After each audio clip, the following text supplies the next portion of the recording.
Kristo ametuletea duniani hapa na ametuita, ametuweka nitukemee na tuhubiri habari ya toba. Bwana Yesu asifiwe. Amen. Hii leo tunatumia muda mrefu kuhubiri habari ya mafanikio tu. Bwana Yesu asifiwe. Amen. Mafanikio watu wanazidi wenyewe kwa wenyewe humo. Mafanikio watu wanakulana humo, wanatukanana, wanasemana ovyo. Bwana Yesu asifiwe. Amen. Haleluya. Hatusimamii yale matakwa ya ufalme wa Mungu. Ufalme wa Mungu unataka nini?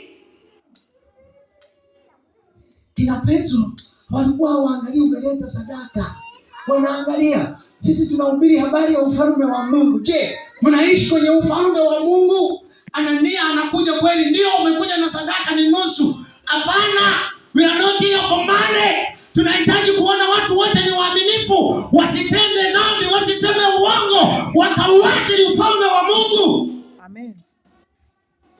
Anaambia wewe, kilipokuwa kwako kilikuwa mali yako, ulipokiuza kilikuwa kwa nini mdanganya Roho Mtakatifu?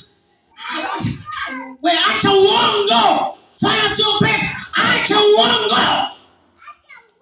Acha rapi. Bwana Yesu asifiwe. Amen. Uwepo wa Mungu hawezi kwenda na wewe kama bado umeshikamana na dhambi. Bado umeambatana na dhambi. Bado umeshikamana na matendo ambayo ni machukizo kwa Mungu. Huwezi kuuita uwepo wa Mungu. Mungu anamwambia Musa, wewe malaika wangu ataenda na nyie. Hata mto Kanaani muiti Myebusi na Mgirigari na mtairithi hiyo nchi, lakini mimi siwezi kukaa kati yenu. Siwezi kukaa kati yenu kwa sababu nyie ni watu wenye shimo ngumu. Nitawaua. Kuna muda Mungu tunaanza ibada na tamani ashuke, uwepo wake ushuke, anaangalia, anasema malaika nendeni. Umewahi kujiuliza? Lakini kwa sababu tumekuwa ni watu wa mwilini, ni watu tunayatazama mambo kwa mwili, tunayachunguza mambo kwa mwili, hatuchunguzi mambo kwa jinsi ya roho. Amen.